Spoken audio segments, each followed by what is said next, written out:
আলহামদুলিল্লাহ ওয়াহদা ওয়াসসালাতু ওয়াসসালামু আলা মান লা নাবিয়্যা বা'দা আম্মা বা'দ ফাউযু বিল্লাহি মিনাশ শাইতানির রাজীম বিসমিল্লাহির রহমানির রহিম। সমস্ত প্রশংসা সমস্ত গুণগান সেই মহান রব্বুল আলামিনের জন্য, তার প্রশংসা করে আমরা শেষ করিতে পারিব না, তাই ছোট্ট বাক্যে দ্বারা বলি আলহামদুলিল্লাহ। তারপরে পরে নবী মুহাম্মদ সাল্লাল্লাহু আলাইহি ওয়াসাল্লামের ওপর শত কোটি দরুদ ও সালাম বর্ষিত হোক। আল্লাহুম্মা সাল্লি আলাইহি আল্লাহুম্মা বারিক আলাইহি। শ্রদ্ধেয় আজকের চলমান জালসার সভাপতি সাহেব, মাননীয় শিক্ষক শিক্ষিকাগণ ও আমার দূর দূরান্তের অতিথিবৃন্দু, আমি আপনাদের সামনে যে বিষয় নিয়ে আলোচনা করব তা হলো পিতামাতার সাথে সদা আচরণ।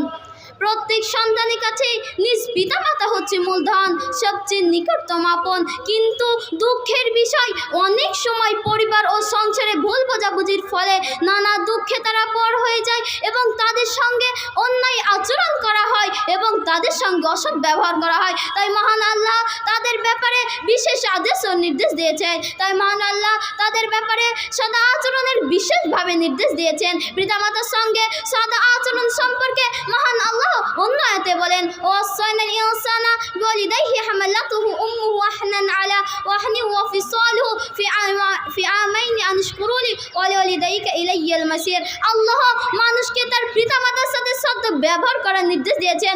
তার মা কষ্টের পর কষ্ট করে গর্ভধারণ করছে, একধারে 2 বছর দুধ পান করেছে। অতএব আমার প্রতি ও পিতামাতার প্রতি কৃতজ্ঞ হও, আর আমার নিকটেই তোমাদেরকে ফিরে আসতে হবে। সূরা লোকমান 14 নম্বর আয়াত। তিনি আরও পিতামাতার সাথে সদ্য ব্যবহার করার নির্দেশ দিয়েছেন। সূরা বানী ইসরাঈলের মধ্যে তোমার পালনকর্তা নির্দেশ দিয়েছেন যে তাকে ছাড়া যেন অন্য কার ইবাদত না করে। পিতামাতার সাথে সদ্য ব্যবহার করো। তোমাদের মধ্যে কেউ অথবা তোমার উভয় যদি জীবদ্দশায় বার্ধক্য উপনীত হয়, তবে তাদেরকে শব্দটি বলো না এবং তাদেরকে ধমক দেও না, এবং তাদের সাথে শিষ্টাচারপূর্ণ কথা বলো, তাদের সাথে নম্র কথা বলো। তুমি বলো, হে আমার পালনকর্তা, তাদের উভয়ের প্রতি রহম করো, যেমন শৈশবে তারা আমাকে লালন পালন করিয়াছে। সূরা বানী ইসরাঈল 23-24। শ্রোতা মণ্ডলী, অত্র আয়াতে আল্লাহ তার ইবাদতের পরেই পিতামাতার সাথে উত্তম আচরণ করার নির্দেশ দিয়েছেন। এক, কারো কোনো কাজের জন্য তার পিতামাতা কষ্ট না পায় সেদিকে লক্ষ্য রাখতে হবে। 2, কারো কোনো কাজের জন্য তার পিতামাতাকে কষ্ট বা ধমক দেওয়া যাবে না, তাদের সাথে উত্তম আচরণ করতে হবে এবং তাদের সাথে সদা নম্র ভদ্র ব্যবহার করতে হবে। 4, তাদের বৃদ্ধাবস্থায় তাদের দয়ার হাত বাড়িয়ে দিতে হবে। এই আয়াত ব্যতীত আর অন্য আয়াত আল্লাহ এভাবেই পিতামাতার সাথে সৎ ব্যবহার করার নির্দেশ দিয়েছেন। এছাড়া মহানবী সাল্লাল্লাহু আলাইহি ওয়াসাল্লাম হাদিস গ্রন্থের মধ্যে পিতামাতার সাথে সৎ ব্যবহারকে বলা হয়েছে। এমনকি এতে জিহাদের ওপরে নফল জিহাদকে বর্ণনা করেছেন। বুখারী শরীফে হাদিস নম্বর 597।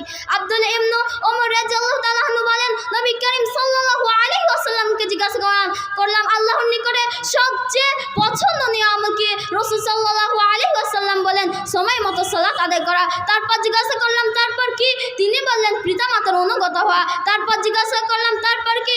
রাসূল সাল্লাল্লাহু আলাইহি ওয়াসাল্লাম বলেন, আল্লাহর রাস্তায় জিহাদ করা। এই হাদিসে আল্লাহর নিকট পছন্দনীয় আমল সময় মতো সালাত আদায়ের পরেই পিতামাতার সাথে সদ্য ব্যবহারকে বলা হয়েছে। এমনকি এতে জিহাদের ওপরে পিতামাতার সদ্য ব্যবহারকে গুরুত্ব দেওয়া হয়েছে। উল্লেখ্য যে পিতামাতার মধ্যে মায়ের মর্যাদা পিতার চেয়ে 3 গুণ বেশি।